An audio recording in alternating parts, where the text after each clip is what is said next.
I sat frozen, staring as the vine-covered curtains parted at the foot of my bed. They opened further, revealing a large, old brown rabbit, his gray-flecked brown fur catching the soft lantern light. His eyes looked heavy and felt familiar. I recognized him instantly, the Florian council leader who helped me escape Drock at the Nocturnes camp. I can't remember his name. His gaze was focused yet kind, as if he saw something in me I couldn't grasp. His bandaged foot, also stained with dried blood, dragged slightly as he stood, his whiskers trembling. "Hello, Ivory," he said softly, his voice warm but cracked with age and pain, as if he'd carried too much for too long. I swallowed, my throat dry, my eyes locked onto his. "Hello," I said, my voice hesitant, barely a whisper. My chest tightened, memories of the meadows flashing, his bloody foot, the kids tied up, Drock's cruel laugh. Something about him tugged at me, like a memory just out of reach. "May I come in?" the rabbit asked, his ears twitching slightly, a paw clutching a carved wooden cane for support. His dark, deep eyes held mine, their familiarity easing my nerves, and I nodded, unable to look away. He limped forward, his bandaged foot scuffing the dark wooden floor, the faint thud of his cane echoing in the quiet room. He eased into a wooden chair beside my bed, its leaf carvings glinting in the lantern light, and settled with a soft grunt, adjusting his injured foot carefully. His fur blended in with the hospital's warm wood, but his eyes stayed fixed on me, heavy with that knowing look from the Nocturnes camp. "Are you okay?" he asked, his voice gentle.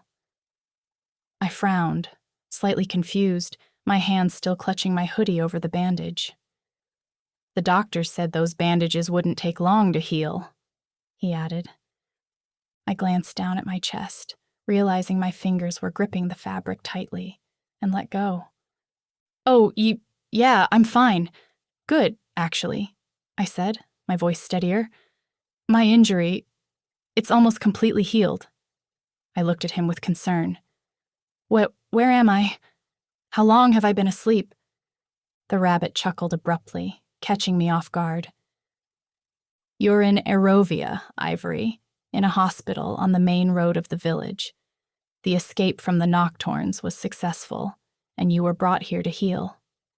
He raised a paw, smiling warmly. "I don't know. It's been quite a while, my dear." My eyes widened in shock. Before my mind could race, he laughed again, softer this time. "I apologize. I shouldn't tease. You came in yesterday evening. It's been less than a full day since you arrived." My shock turned to confusion. Noticing this, he continued, his tone kind but clear. "The doctors applied Starlam nectar ointment to your injuries. It has incredible healing properties, said to mend even the gravest wounds with remarkable speed. Judging by what you're telling me, I'd say that's been proven true once again."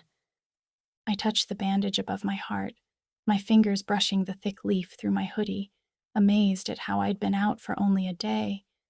The Starlam nectar was incredible. My scar barely ached. The wound closed like magic, its faint floral scent lingering on in my memory. Underneath that, though, there was a strange heaviness in my chest and shoulders, like my body hadn't quite caught up with how healed it was supposed to be. My mind drifted to Kai, Fleury, and then Louisa. My heart began to race. Is everyone okay?" I asked quickly, my voice stumbling but sharp with worry. "Where's Kai? Fleury? And my sister, Louisa? Is she here?" Hope surged, but I braced for disappointment, my breath catching, my fingers trembling against the leaf bandage. The rabbit's smile faded, his ears drooping slightly. I frowned, that familiar feeling stirring again. He felt so familiar, not just from the Nocturne camp, but from somewhere deeper, like a dream I couldn't place. As if reading my mind, he leaned forward, his cane creaking. Do you know who I am, Ivory? He asked softly, his eyes searching mine. I paused, thinking hard. Flurry had mentioned his name at the camp, hadn't she? You're Bunford, right? I said, hesitant. You're on the Noctavir Council? He nodded, his whiskers stilling, but he waited, like he expected more. You represent Floria, don't you? I added, the pieces fitting together in my head. I glanced at his bandaged leg, wrapped in cloth, not a leaf like mine. Are you okay? I asked, nodding toward his injury. Why didn't they use Starlum nectar on your leg? Bunford smiled faintly. I'll be just fine, my dear. Starlum nectar is rare, made from Starlum flowers. We save it for the most critical cases, like yours. My leg will heal just fine without it. Just then, the curtains rustled, and a golden brown rabbit in a white lab coat slipped through, making me jump slightly. She looked like a doctor, her eyes focused but kind, her fur gleaming under the lantern light. She approached, her paws gentle. Ivory, glad to see you finally awake. May I remove your hoodie to check the bandage? I nodded, feeling awkward, but carefully slipped my left arm out carefully to reveal the leaf bandage. It was cool against my skin, its edges curling slightly. She examined it, her touch precise, her eyes narrowing as she studied the scar. This is the most Starlum nectar I've ever used on a patient, she said, her voice steady but warm. We were lucky to have enough. I flushed, guilt creeping in, and I mumbled an apology. She smiled, shaking her head. Don't feel sorry. We're just fortunate they found such a large patch of Starlum flowers. Bunford shifted, his cane tapping nervously, his eyes flickering with unease. I frowned, catching his hesitation. Ivory, there's something I need to tell you, he began, but the curtains burst open, cutting him off. A tall maroon bird with white-tipped feathers and a slender gray bird stepped in, their talons clicking softly on the wooden floor. The maroon one had her wings folded neatly. Ivory, I'm Kellanira. This is Ravelin. We're Aerovia's council representatives. How are you faring, little one? She said warmly. I'm doing really well, actually, I said, my voice soft but steady, still shaken by their sudden appearance. The doctor grunted in approval, finishing her examination. Keep the bandage on for a few more hours, she told me, scribbling on her clipboard. The wound's healed, but the remaining applied nectar will reduce the scar's tenderness and redness. I nodded, slipping my arm back into the hoodie, the fabric comforting against the leaf's papery texture, and I thanked her.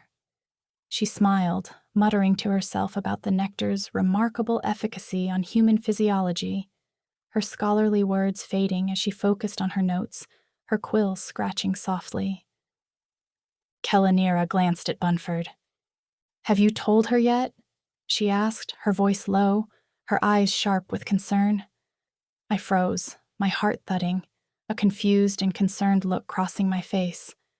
Bunford shook his head, his ears drooping. No, I was just about to, he said almost in a whisper. What's wrong? I asked, my voice sharp, my hands clutching the sheets. Tell me what? I said, feeling a bit impatient now. Kellanira and Bunford exchanged glances, their expressions heavy with sympathy. Bunford took a deep breath and sighed. Ivory, the Starlum nectar. The doctor peeked up from her clipboard, her brow raised as if bracing for my reaction. Bunford continued. I mentioned it's made from a rare flower called a Starlum flower. When you arrived, you were in a fatal state. Our hospital didn't have enough medicine to save you. Our methods here differ from what you, a human, might be used to. We can't rely on Starlum nectar. It's too rare, the doctor interjected, her voice steady but tinged with regret. Precisely, Bunford said, nodding. Its rarity poses a significant issue. I listened intently, but was confused by his hesitation, as if he were skirting around something bigger. Your sister, he said, his voice softer, almost a whisper. I perked up, my heart leaping. Louisa? She's here? Where? I beamed, tears forming, hope surging through me like a warm tide. Bunford's whiskers trembled. He looked even more worried. Ivory? Louisa was here yesterday. She came to see you, and, well, she and others went to the Tundral Hollow to search for Starlum flowers. His words were slow and careful. They found them, enough to make the nectar you needed.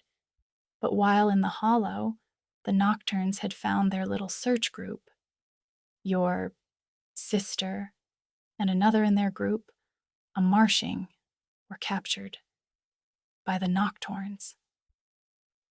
The walls seemed to close in, my breath quickening, my stomach instantly feeling nauseous, as if someone had kicked me in the gut. What? I choked, my voice breaking, barely audible.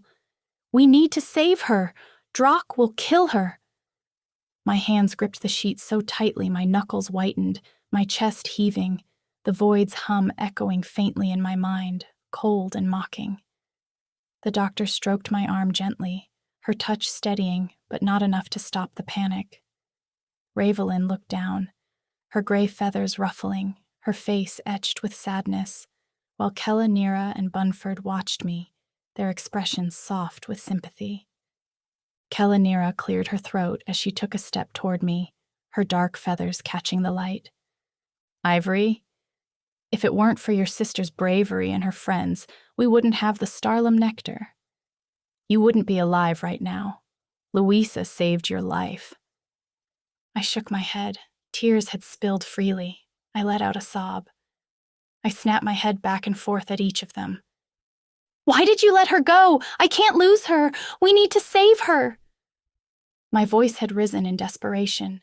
My chest heaved, the room blurring through my tears, Drock's beady eyes flashing in my mind, his talons glinting.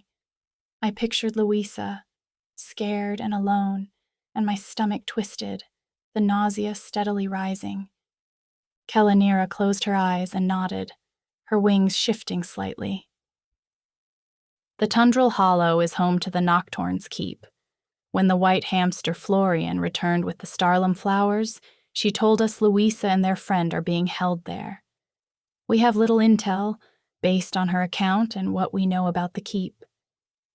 She paused, her eyes steady, her voice unwavering.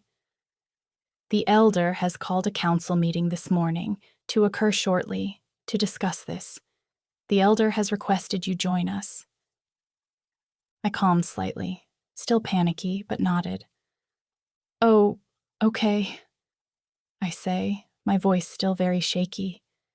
Relief flickered, knowing they'd try to save Louisa, but fear had a tight grip on me. What if she was already gone? What if Drock were to kill her before we could even reach her? What if she was already gone? My stomach churned, the nausea persisting, my hands trembling against the sheets. Ivory, you must be careful.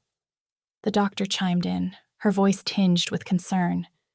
Despite the nectar's healing, your body may not be fully recovered from the trauma. Kella Nira nodded and raised a wing at the doctor. Of course. We'll arrange assistance for her to travel, she interjected. The doctor then looked back at me, her eyes kind but firm. Don't push yourself, but you should be okay to go. I nodded, wiping lingering tears, my heart set on Louisa, the council, and their elder, hoping we could save my sister before it was too late. Kella Nira turned to Ravelin and Bunford, her wings rustling as she gestured toward the curtains. We should head to the banquet cavern for the meeting. She looked at me, her dark amber eyes softening. Ivory, I'll arrange for someone to pick you up and bring you there. My stomach growled loudly, cutting through the quiet, and I flushed, embarrassed. The doctor chuckled softly. I'll have a nurse bring you some food before you leave, she said, her voice warm. Bunford rose slowly, his cane tapping the floor, and he limped toward me. He patted my hand with his paw, his touch gentle, his smile kind but heavy with unspoken words. With a final nod, he limped out, his bandaged foot dragging slightly, followed by Kellanira and Ravelin, their talons clicking softly as they disappeared through the curtains. The doctor and I were alone now, the room quiet except for the faint rustle of the vine curtains. After you eat, grab your things and wait in the lobby, she said, her voice steady. Your transport to the banquet cavern will meet you there. I nodded, still shaken a bit by, well, everything that was just dumped on me in the last 10 minutes. The doctor stepped out with her clipboard tucked under her arm. Moments later, the curtains parted again, and a large, stubby hen waddled in, her feathers a soft cream color, carrying a small wooden tray. Here you go, dear, she said, her voice cheerful as she placed the tray on my lap.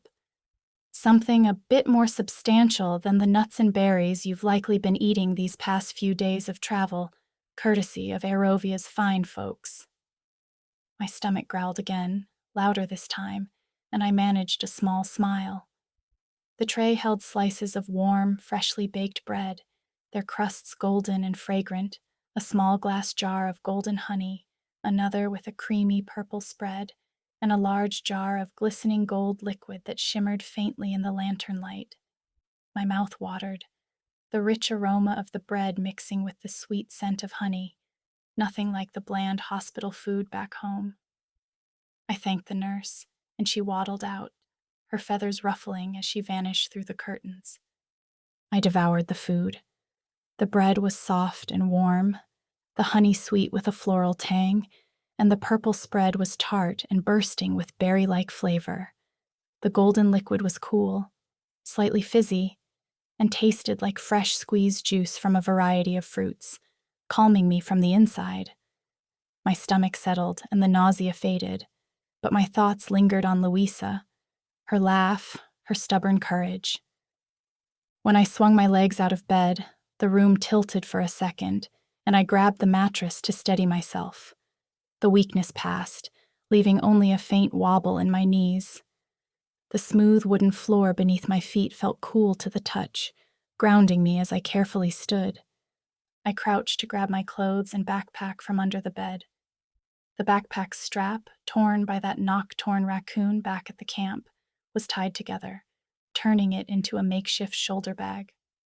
I unzipped it and found my spare clothes, another pair of black leggings, loosely rolled, and a plain gray t-shirt.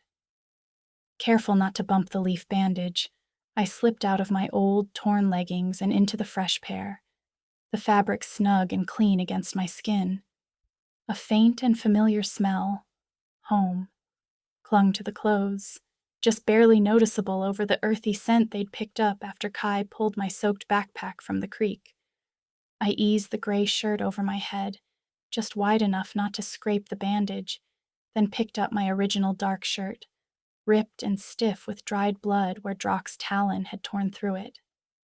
My chest tightened as I folded it and tucked it deep into the bottom of my backpack.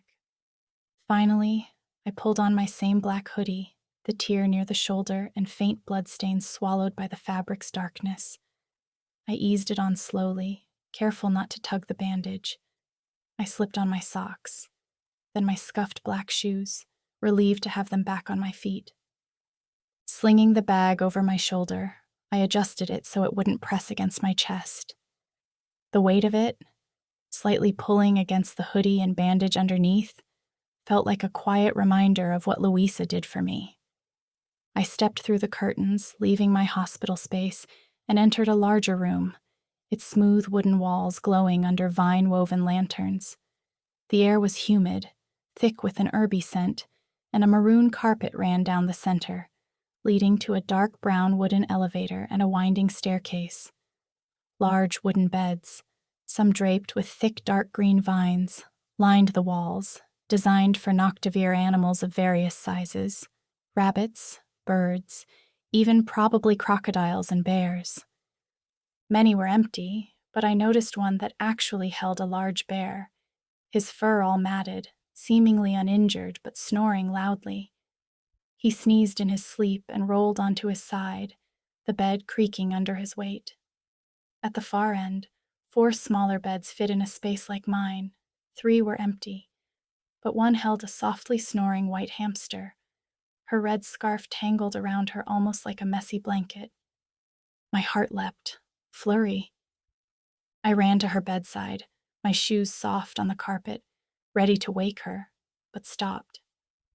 Her paws, hands, and feet were caked with mud, streaked with dried blood, her white fur filthy and matted.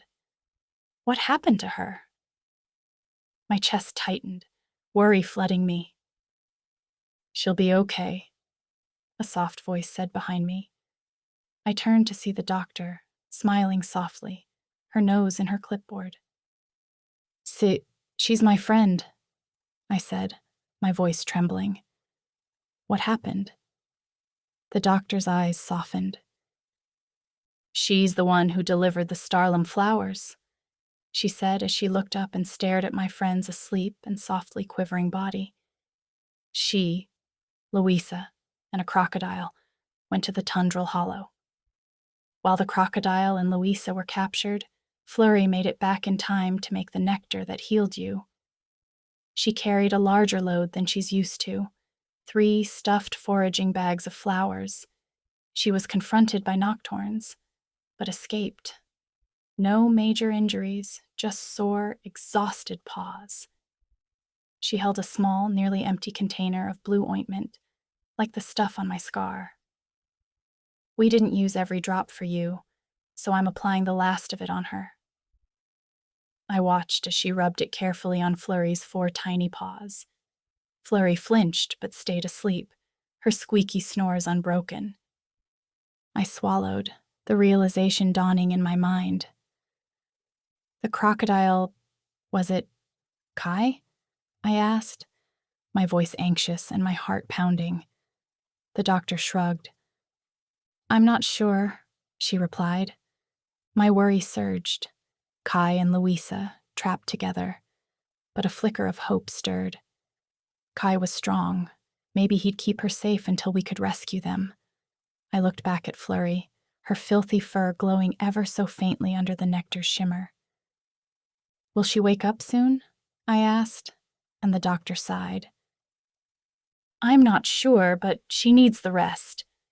Her courage and determination were incredible." I nodded as tears began to form. "Can you tell her I'll be at the banquet cavern if she wakes soon?" The doctor agreed and gave me a kind smile. I leaned toward Flurry, whispering, "Rest up, Flurry. I'll be right back."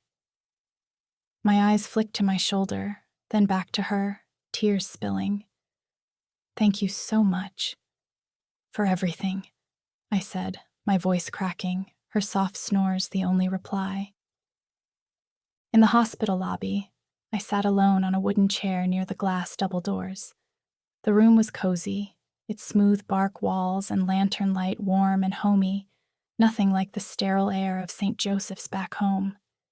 The old owl at the front desk bobbed up and down, snoring softly, her gold-rimmed glasses slipping with nod.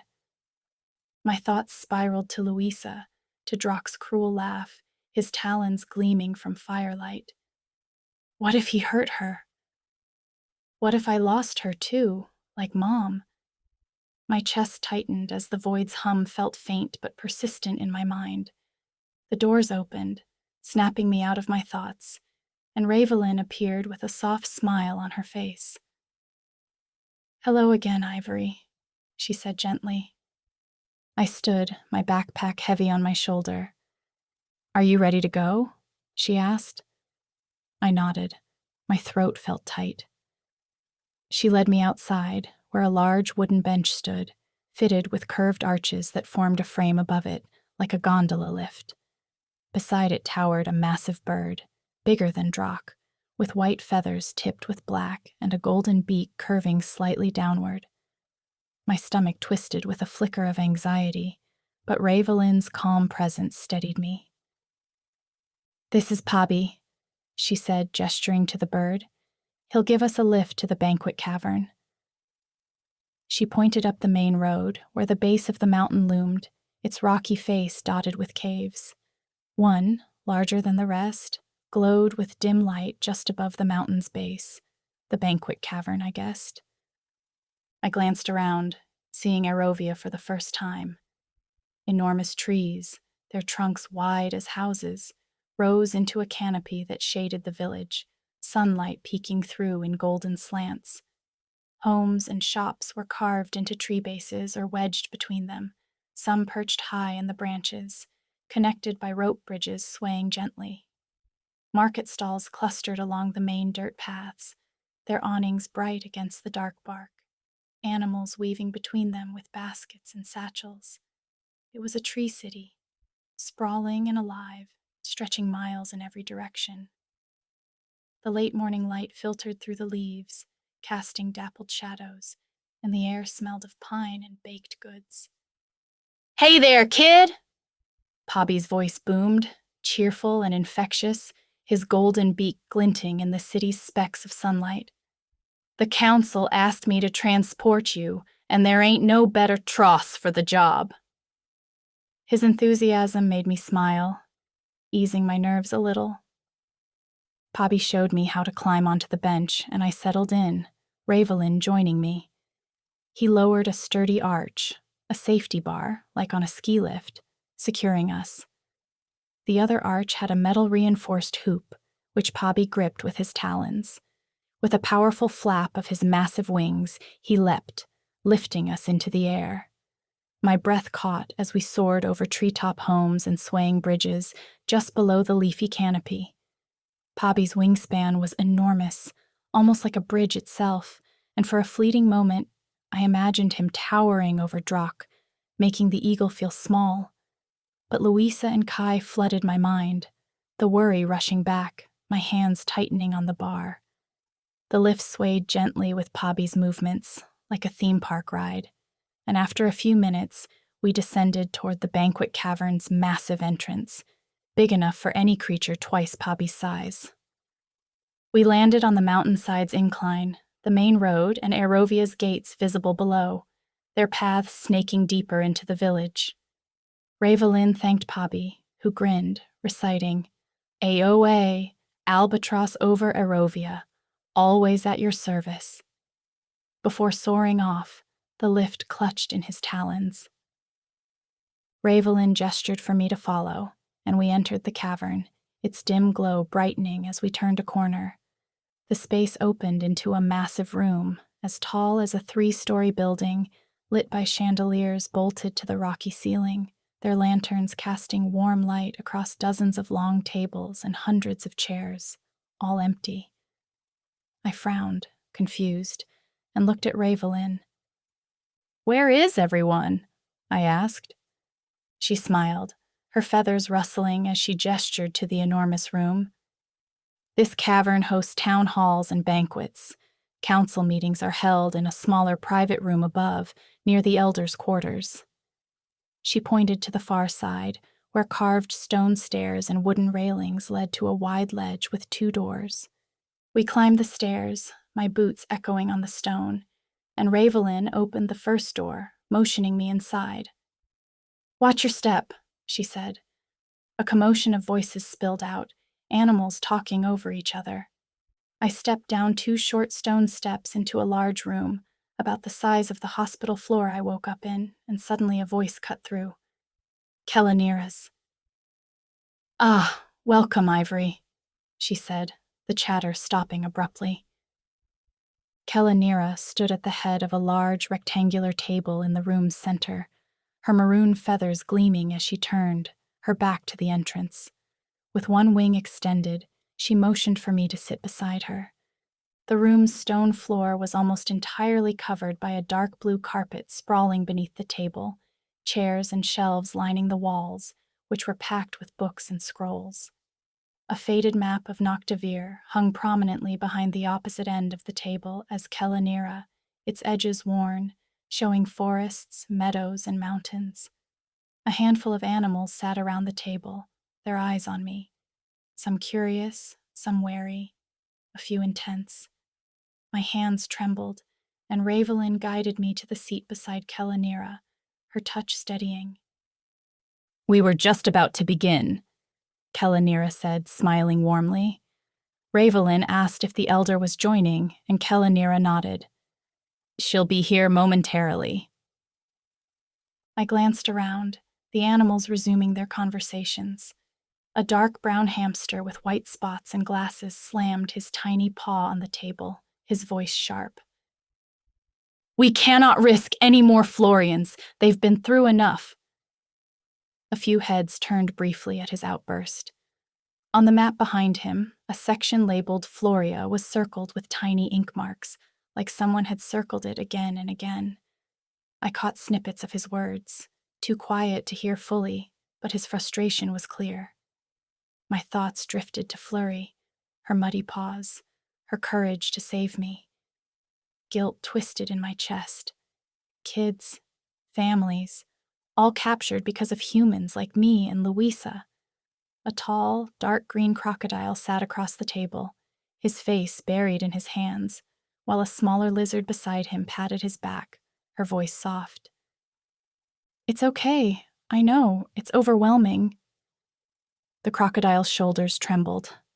I thought of Kai, of Lou, trapped because of me.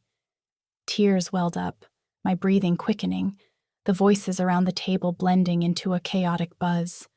The room's commotion swelled, every word sharper, louder, and overlapping until it felt like the whole cavern was closing in on me. Someone slammed a paw on the table. Chairs scraped as some conversations escalated.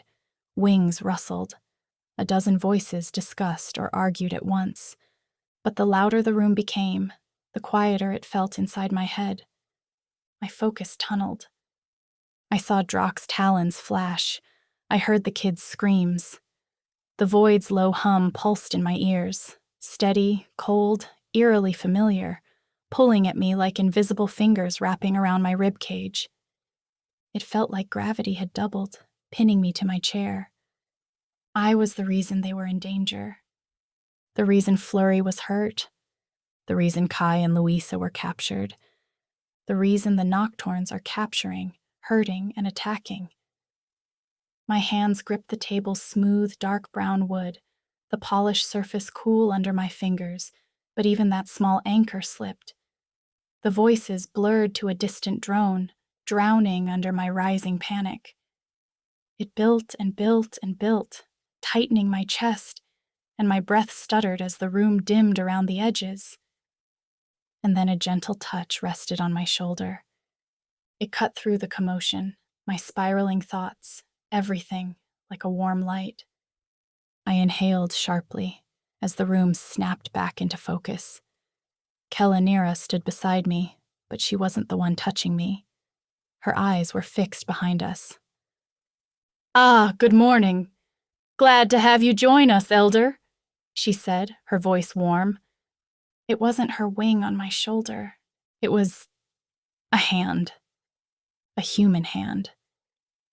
My gaze followed it, up an arm, to a woman with long, dark brown hair holding a slight natural curl, catching the chandelier's glow, to a smile that seemed to suddenly melt away all worry and fear, to hazel eyes I had longed to see again.